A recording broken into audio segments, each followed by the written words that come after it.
अस्सलामुअलैकुम वरहमतुल्लाहि वबरकातुहू। प्यारे बच्चों, क्लास 7th है ये। मैं उर्दू ग्रामर आज आपको पढ़ाऊंगी। पिछले सबक में हमने पढ़ा था मानू के लिहाज से इसम की किस्में जानी थी। तो मानू के लिहाज से इसम की दो किस्में हैं, इसमें मारफा और इसमें नकरा।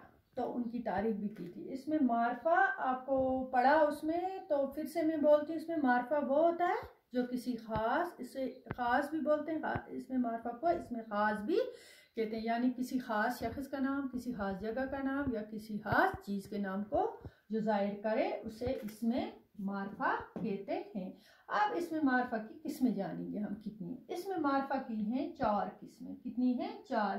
पहली किस्म है इसमें इलम, फिर है इसमें ज़मीर, फिर है इसमें इशारा, फिर है इसमें मौसूल। तो 4 किस्में, इसमें इलम, इसमें ज़मीर, इसमें इशारा, इसमें मौसूल।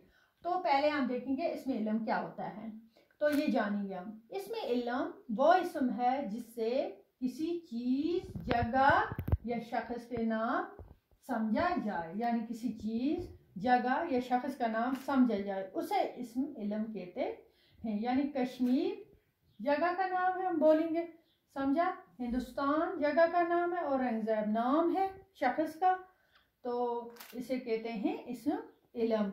इस इलम को मारफा भी कह सकते हैं। इसमें इलम को मारफा कह सकते हैं, लेकिन हर एक मारफा को इलम नहीं कह सकते हैं, ये ध्यान रखना।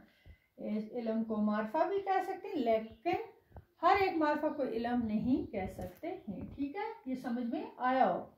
नंबर 2, इसमें ज़मीर, इसका सेकंड जो है नंबर 2, वो इसम या कलमा है जिसे इसम की जगह इस्तेमाल किया जाए, जो इसम की जगह इस्तेमाल किया जाए। और जिस इसम की जगह ज़मीर इस्तेमाल होता है उसे क्या बोलते हैं? मर्जिया कहते हैं। जैसे हम मसलन बोलेंगे हम, तुम, तुम्हारा। मैं आपको मिसाल से समझाती हूँ। हामिद अच्छा लड़का है, वो स्कूल में अव्वल आता है, वो स्कूल में अव्वल आता है। जो वो है वो यहाँ आएगा। हामिद अच्छा लड़का है, वो स्कूल में अव्वल आता है। वो जो आएगा ना, वो है इसमें ज़मीर। वो क्या आएगा?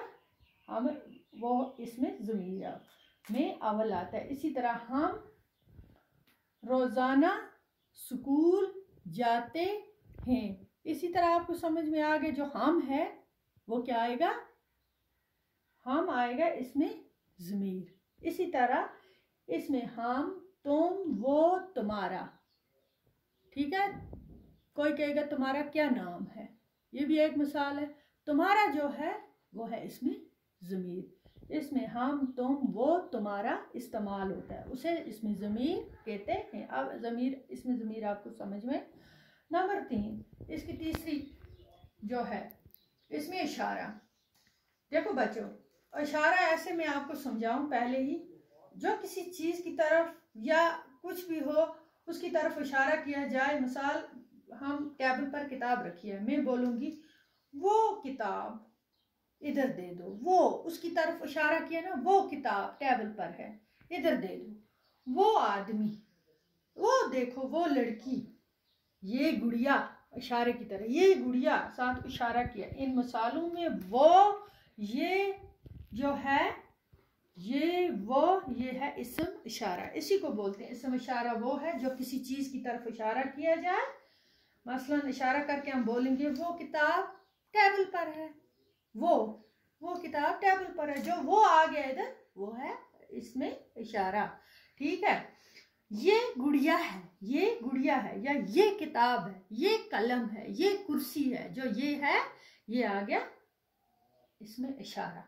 ठीक है, इसमें इशारा, जो किसी चीज़ की तरफ इशारा किया जाए उसे इसमें इशारा कहते हैं। ठीक है, अब इशारा आपको समझ आ गया। अब ज़मीर, इसमें मौसूल। ठीक है, अब मौसूल है, सॉरी, इसमें मौसूल वो इसम है जिसमें जब तक कोई और जुमला न शामिल किया जाए उस वक्त तक माना ना निकलते हैं। इसके कोई मायने नहीं निकलते जब तक इसके साथ कोई और जुमला इस्तेमाल ना हो। मिसाल के तौर पर मैं आपको समझाऊंगी जिस शख्स ने चोरी की, जिस शख्स ने चोरी की, ये एक नामुकम्मल जुमला है। ये पूरा जुमला जिस शख्स ने चोरी की, क्या ये जुमला तो पूरा नहीं है।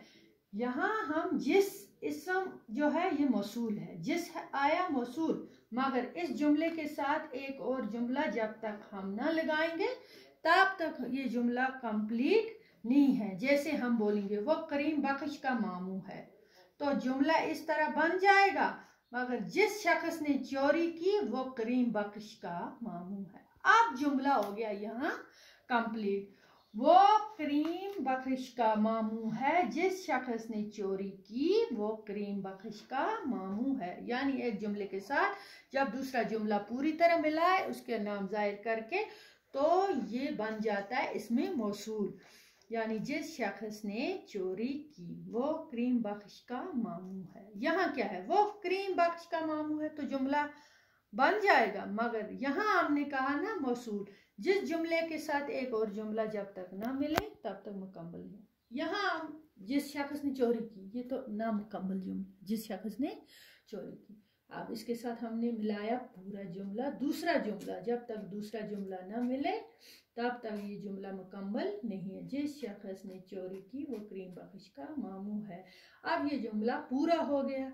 वो जुमला इसमें मौसूल के बाद आएगा और इसका मतलब को पूरा करता है, मौसूल के साथ आएगा। ये दूसरा जुमला जो है वो ये मौसूल, तो इस जुमले को मुकम्मल करता है, इसका मतलब निकलता है, उसे हम जुमला साला कहेंगे। मौसूल ये हैं जहाँ जहाँ, जिस जिस, को, जूं जूं। जब तक एक जुमले के साथ दूसरा जुमला ना मिले तब तक ये जुमला कंप्लीट नहीं होता है, तो इसे इसमें मौसूल कहते हैं। प्यारे बच्चों, आज हमने इसमें मार्फा की 4 किस्में पढ़ी, तो इनकी डेफिनेशन भी की, आपको समझ में आया होगा। इसमें इल्म, इसमें ज़मीर, इसमें इशारा और इसमें मौसूल। आज का हमारा इतना है, तो ये आप ज़हन नशीन करना, साथ साथ अपनी कापियों पे नोट किया करो, क्योंकि ये छोड़ना नहीं है, ये आपके सिलेबस में है। तो बाकी इंशाल्लाह आगे इसके आगे भी पढ़ेंगे और ग्रामर का। बाकी अस्सलाम।